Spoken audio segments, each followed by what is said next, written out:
baribir ota-ona shunaki farzandiga afsus yomonroq ko'rmaydi-da.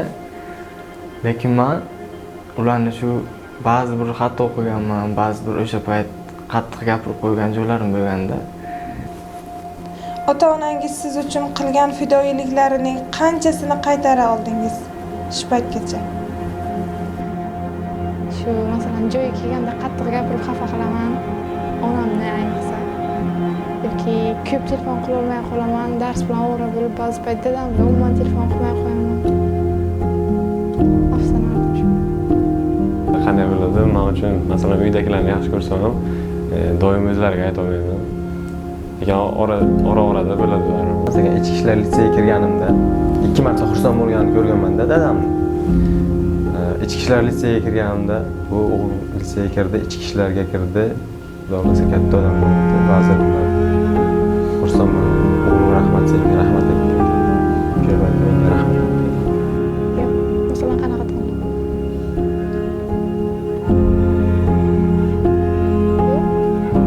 Endi ularga qarang, ular nima qildi? Ular xo'li ko'chaga yurib qolsin.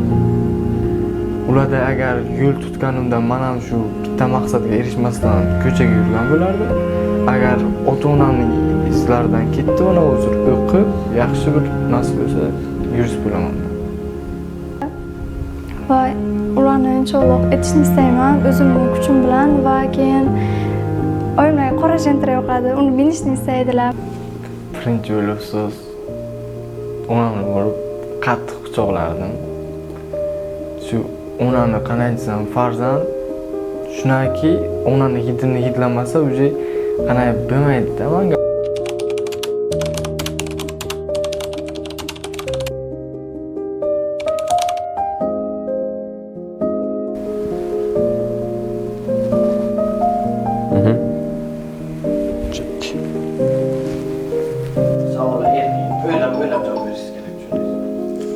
Savollarimiz jiddiy ohangda javob berish kerak. Bu seriozli mavzuda urinib video. Shuning uchun seriozli javob berasiz, umidaman. Siz o'qishingiz sizning maqsadlaringiz bilan bog'liq, sizning hayotingiz bilan bog'liq. Jiddiy e'tibor qaratasiz degan umiddaman.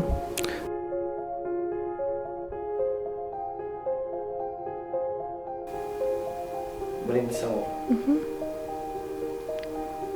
Oxirgi marta ota-onangizga chin dildan sizni yaxshi ko'raman deb qachon aytgandingiz? Tug'ilgan kunlariga. Har bir narsaga rahmat deyman, borliklariga shukr aytaman, o'zlariga rahmat deb doim aytaman, lekin yaxshi ko'raman deb uncha aytmas ekanman.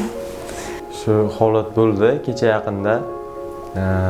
Uydagilar telefon qilmagan ancha bo'lgandi. Xullas, nima bo'ldi? Ukamni qasamyodi bo'lish kerak edi yaqinda. O'shaning uchun telefon qilgandim. Shu qandaydir boshqa javob ketdim. Oxirgi marta shu aytdim, shu yaqinda bo'ldi-da. Oxirgi marta deb o'yladim, qandaydir nimadir bo'ldi. Ichimdan nimadir o'tib ketdi. Dadamga aytdim. Dadamga emas, onamga aytdim. Onajon, sizni yaxshi ko'raman dedim. O'zi uydan chiqib ketayotgan paytim har doim aytaman. Bugun ham shu universitetga kelishimdan oldin bir og'iz salom berib, onajon, otajon, men sizlarni yaxshi ko'raman deb uydan chiqib ketaman. Menga shu ishlarimga muvaffaqiyatlik tilanglar, duo qilinglar deb duolarni olib, keyin uydan chiqib ketaman. Unchalik ham ko'p ota-onamni yaxshi ko'rishimni ayta olmayman, lekin qandaydir uyalama yuzlariga qarab ayta olmayman, yozishim mumkin yoki amallarga ko'rsatishim mumkin shu narsani, lekin yaxshi ko'rgan insonlarimga вообще-da ayta olmayman unchalik ham bu narsani. Eslayolmayman degan. Ancha bo'lgan. Bilmadim endi har kimda qanday bo'ladi. Men uchun masalan uydagilarni yaxshi ko'rsam ham doim o'zlariga ayta olmayman. Lekin ora-orada bo'ladi baribir. Oxir marta 1-2 oylar bo'lib qoladi ancha.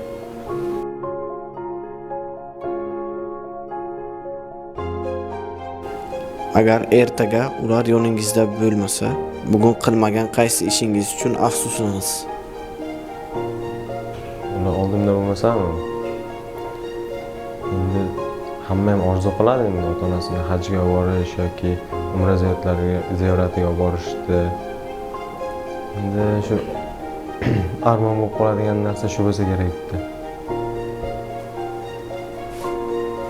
Ertalab quchoqlab duolarini olib olmay o'qishga chiqib ketganimdan afsuslangan bo'lardim.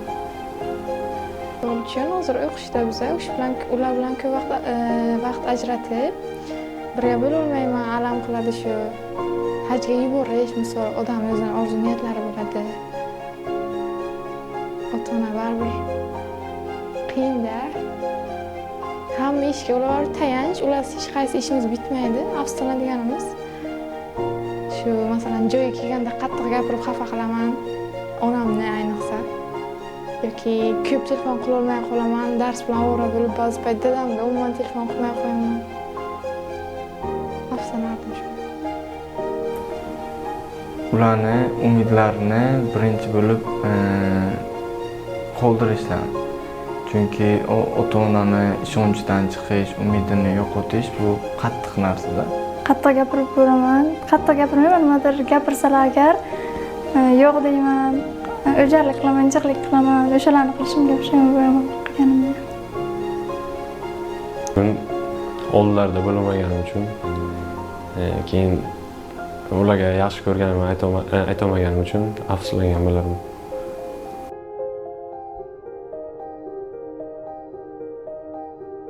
Sizning bugungi muvaffaqiyatingiz ota-onangizning eng katta baxti bo'lsa, siz bu baxt uchun nimalar qilardingiz? Qo'limdan kelgan hamma ishni borimni bergan bo'lardim ular uchun, chunki behad ko'p. Yaxshi o'qishim, ota-onam misol uchun shu universitetda men orqamdan rahmat eshitishlari ota-onam uchun eng katta baxt. Farzandning orqasidan rahmat eshitish. Endi qo'limdan kelganicha qilib bilaman demayman, lekin harakat qilyapman. Ota-onamga rahmat keltirib, ularni rozi qilib, shu ko'zlarida men bilan faxrlanish hissini ko'rish uchun. Hamma narsa qilaman. Qo'limdan kelgancha, qo'limdan kelgan ishni qilaman, hammasini. Ular men uchun shu umrini tikkan, umrini fido qilgan, men ular uchun natija chiqarib berishim kerak. Har bitta aytgan gaplarga e'tibor berib, chunki ota-ona hech qachon farzandiga yomonlikni tilamaydi-da. Mana ham ota-onam o'zimga yaxshi bo'lsin deb bizga gapirarlar. Misol uchun kechqurunlar uydan chiqishga qo'ymaylar. Hozirgacha men ularga rahmat aytaman shu ishni menga aytganlari uchun, berganlari uchun. Maqsadlarim bor, masalan, oyimlardan so'raganman, nimalarni xohlaysiz deganman. Turkiyaga borishni deganlar, bir marta bormaganlar va ularni inshaalloh etishni istayman o'zimni kuchim bilan va keyin oyimlarga qora jentira yoqadi, uni minishni istaydilar. Men masalan pravom bor, u kishi pravo olib inshaalloh haydashlarini istayman, yaxshi ko'rgan mashinalarda. Mana men Hozirgi paytda biz student, talabamiz. Endi yaxshi o'qib, yaxshi kadr bo'lish uchun tajriba orttirish kerak. Shu yaxshi o'qigan bo'lardim.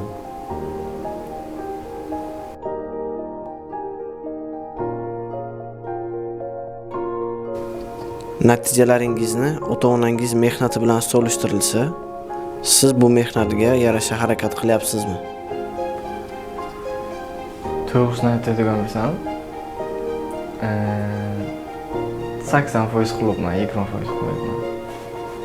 Balkim hozir harakatlarim ko'zimga uncha yaxshi muvaffaqiyatli cho'qqisida ko'rinmayapti, lekin vaqt o'tgan sayin men buni yanada yaxshilashga, shkalasini ko'tarishga harakat qilyapman. Yo'q. Masalan, ota-onam men uchun, aka-ukam uchun harakat qiladilar. Uxlamasdan biz ham joyga kelsa, biz uchun harakat qilib ishlaydilar, lekin biz unga yarasha mehnat qilamiz deb bilmayman. Hali hamon eplamasam kerak ularni harakatini, men oldimda men natijalarim hali ko'mib ketsa kerak deydi. Ko'machalik nima yo'qda? Zarracha. 50-50. Menimcha chunki ota-onam meni doim uy ishlaridan ozod qilib qo'yganlar. Bizga o'qisang bo'ldi deydilar. Ertalab turib ko'cha supurishing yoki nima kerak emas deydilar. To'g'risi, hozirgacha ovqat qilishni ham bilmayman va grant bilan kirganim, biror bir imtihondan yiqilmaganim, hammasidan a'lo o'tganim, keyingi yil ham grantdan saqlab qolayotganim, bular hammasi ota-onam menga yaratib bergan shart-sharoitlarni natijasi deb o'ylayman. Lekin qo'ldan kelgancha harakat qilamiz, lekin ularga mos farzand bo'laman deb o'ylamayman.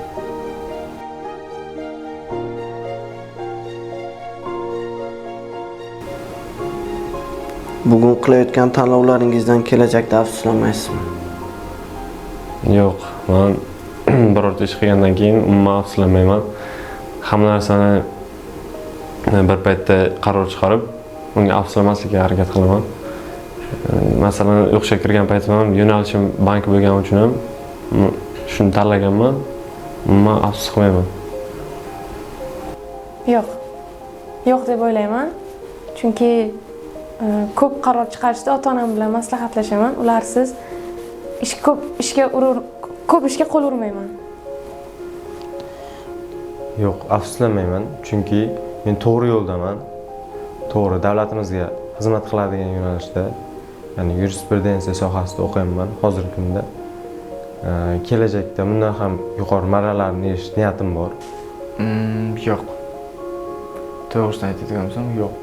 Chunki hozir uje universitetga kirdim, bilaman-da nima qilish kerakligini. Uje qanday desam, miya ochildi.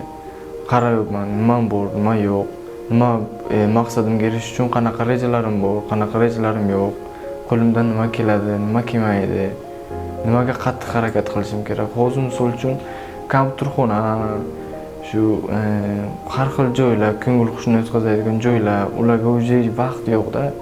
Qattiq shu maqsadim misol uchun yaxshi yurist bo'lishmi, tom o'sha yurist bo'lishga harakat qilyapman. O'shanga yarasha o'qiyapman, o'shanga yarasha izlanyapman.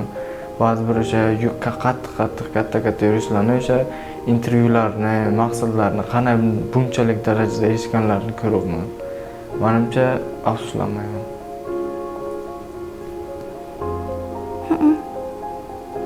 Chunki hozir yaxshi hayotim ketyapti. Men bu hozirgi maqsadlarimni qadama-qadam olib borsam, menimcha muvaffaqiyatga erishaman inshaalloh. Hozir yaxshi hayotim, maqsadlarim.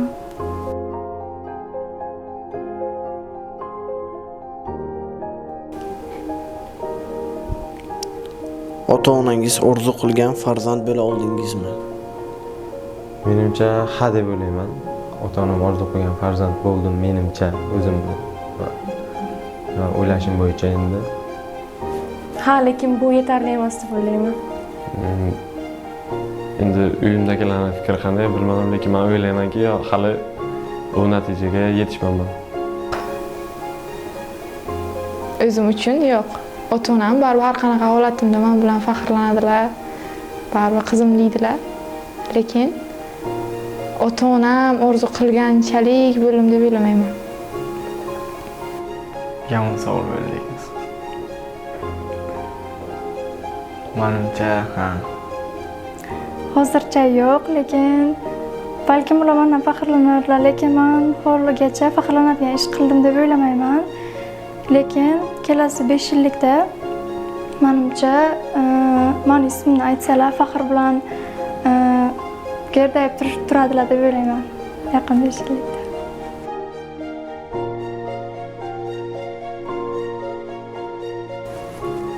Ota-onangiz siz uchun qilgan fidoyiliklarining qanchasini qaytara oldingiz shu paytgacha?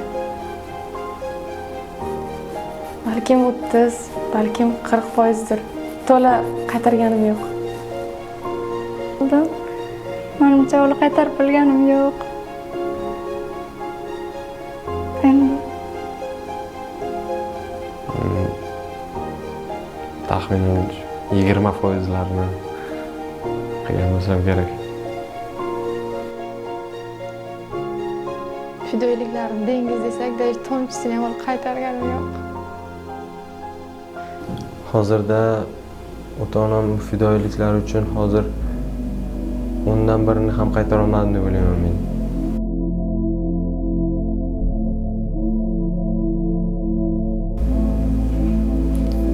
Agar bugun sizni ota-onangiz bilan oxirgi kuningiz bo'lsa, ularga nima deyishni istardingiz? His qiladilar.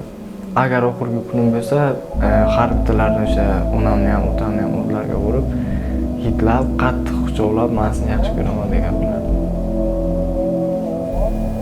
Yaxshi ko'rishimni aytardim. Kechirim so'rardim.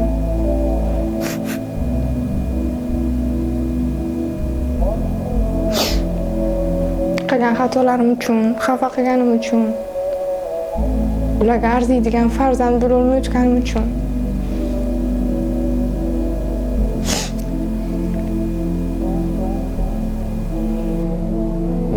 Ularga birinchi navbatda rahmat aytgan bo'lardim, chunki shu yoshgacha meni birovdan kam qilib o'stirmadilar.